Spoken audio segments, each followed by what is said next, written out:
ফেসবুকে বর্তমানে ভাইরাল কারা, যারা কুরুচি সম্পন্ন কন্টেন্ট তৈরি করতেছে অথবা যারা একে অন্যকে নিয়ে টানা হেঁচড়া করতেছে। আর আরেকটা বিষয়, যারা ইউনিক কন্টেন্ট তৈরি করতেছে তারাই মূলত বর্তমানে ফেসবুকে ভাইরাল। এখন আপনি আমি যারা দীর্ঘদিন ধরে কাজ করে আসতেছি তাদের মধ্যে কি এই ধরনের গুণ আছে? ইউনিক কন্টেন্ট তৈরি করা অথবা টানা হেঁচড়া করা অথবা কুরুচি সম্পন্ন কন্টেন্ট তৈরি করা। তাহলে আমাদের ভিডিও ভাইরাল হবে কিভাবে, সেটা নিয়েই আলোচনা করব। সো ভিডিওটা প্রথম থেকে শেষ পর্যন্ত দেখুন। আশা করা যায় এখান থেকে অনেক কিছু জানতে পারবেন, শিখতে পারবেন। সো প্রথমেই বলে রাখি যে যেহেতু ফেসবুকে ভাইরাল হওয়াটাই মূল সফলতা নির্ভর করে, কারণ আপনি যদি কোনো একটা ভিডিও ভাইরাল করতে পারেন সেক্ষেত্রে আপনার পুরাতন যত ধরনের ভিডিও আছে সব ভিডিওই কিন্তু ভাইরাল হবে, সকলেই কিন্তু দেখবে, আর আপনার ভিউও বৃদ্ধি পাবে, আপনার এঙ্গেজমেন্টও বৃদ্ধি পাবে, আপনার রিচও বৃদ্ধি পাবে, আপনার ইনকামও বৃদ্ধি পাবে। মানে টোটাল ব্যাপারটা নির্ভর করে একটি ভিডিওর উপর, যেই ভিডিওটা আপনি ভাইরাল করতে পারবেন কি না। মূলত যারা বর্তমানে ভাইরাল হচ্ছে দেখবেন কুরুচি সম্পন্ন অনেক কন্টেন্ট তৈরি করেই কিন্তু মানুষের সামনে যখন আসতেছে মানুষ সেটা দেখতে পছন্দ করতেছে। এর কারণ কি, মানুষ যেটা করতে পারে না সেটা যদি সামনে দেখে সেটা কিন্তু সে দেখতে পছন্দ করে।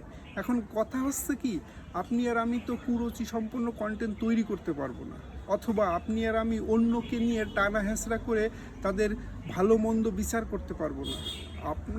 আপনি আর আমি একটা কাজ করতে পারি, আর সেটা হলো ইউনিক কন্টেন্ট তৈরি করতে পারি। সেটা কিভাবে, সেটাই হচ্ছে মূল জিনিস। এখন এটা তৈরি করতে বা সেই ভাইরাল কন্টেন্টের খোঁজে আপনি কতদিন সময় ব্যয় করবেন সেটাই নির্ভর করবে ফেসবুকে আপনি কতটা ধৈর্যশীল আর কতটা পরিশ্রম করতে পারেন। কারণ প্রতিনিয়ত আপনাকে ধৈর্য আর পরিশ্রমের মাধ্যমেই কিন্তু ফেসবুকে এগোতে হবে। এখন কথা হচ্ছে সেই ইউনিক কন্টেন্টটা কি হতে পারে। এখন আপনি প্রতিদিন চেষ্টা করতে থাকুন। ইউনিক কন্টেন্ট বলতে এমন নয় যে অন্যের দেখা দেখে আপনি কন্টেন্ট তৈরি করলেন। প্রত্যেক মানুষের মধ্যে নিজস্ব একটা মেধা, বিচার, বুদ্ধি বা তার ক্রিয়েটিভিটি থাকে।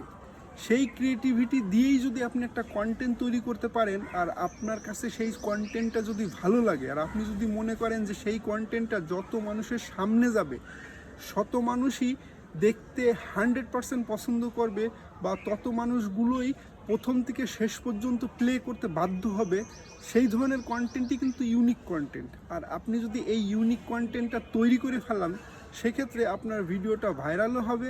আর ভিডিও তো ভাইরাল আপনি করবেন না, ফেসবুক একটা নির্দিষ্ট সময় পর আপনার সেই কন্টেন্টের উপর ভিত্তি করে ভিডিওটা ভাইরাল করে দেবে।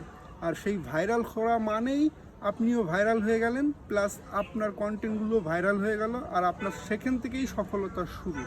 এখন অনেকেই কন্টেন্ট মনিটাইজেশন পেয়েছেন, ইনকাম করতে পারতেছেন না শুধুমাত্র এই একটি কারণেই, কারণ আমাদের ভিডিওতে তেমন ভিউ নেই, আমাদের ফটোতে তেমন রিয়াকশন নেই, আমাদের টেক্সটগুলো তেমন মানুষ পছন্দ করে না, আমাদের স্টোরি তেমন মানুষ দেখে না, আমাদের লং ভিডিও সামনে আসলে ধাক্কা মারে। ব্যাপারটা অনেকটা এমনই, কিন্তু তখন টোটালি চিত্র পাল্টায় যাবে। আপনার কোনো ভিডিও যদি আপনি ভাইরাল করতে পারেন, সেই ভিডিওর উপর নির্ভর করেই সকল কন্টেন্টগুলোই কিন্তু প্রতিনিয়ত মানুষ দেখবে, আর প্রচুর পরিমাণ আপনি কিন্তু ফলোয়ারও গেইন করবেন, আর রাতারাতেই কিন্তু আপনার দিন পরিবর্তন হয়ে যাবে। সো ওই ভিডিওটা ভাইরাল করার আশায় আপনারা প্রত্যেক দিন চেষ্টা করতে থাকুন কিছু ইউনিক কন্টেন্ট তৈরি করা। অবশ্যই নিজের মেধা, বুদ্ধি, বিচার দিয়ে আপনি চেষ্টা করতে থাকুন। 100% আজ না হোক 6 মাস পরে অন্তত আপনি সফলতা পাবেন। আর এই 6 মাস ধরে লেগে থাকা বা ধৈর্যের মাধ্যমে কাজ করে যাওয়াটাই কিন্তু ফেসবুকের মূল শক্তি। কারণ আপনি যত বেশি ধৈর্যশীল হবেন, যত পরিশ্রম করতে পারবেন, ফেসবুক সেইটার উপর নির্ভর করেই আপনার ভিডিওটা ভাইরাল করবে। সো আজকের ভিডিওটা এই পর্যন্তই। ধন্যবাদ সবাইকে।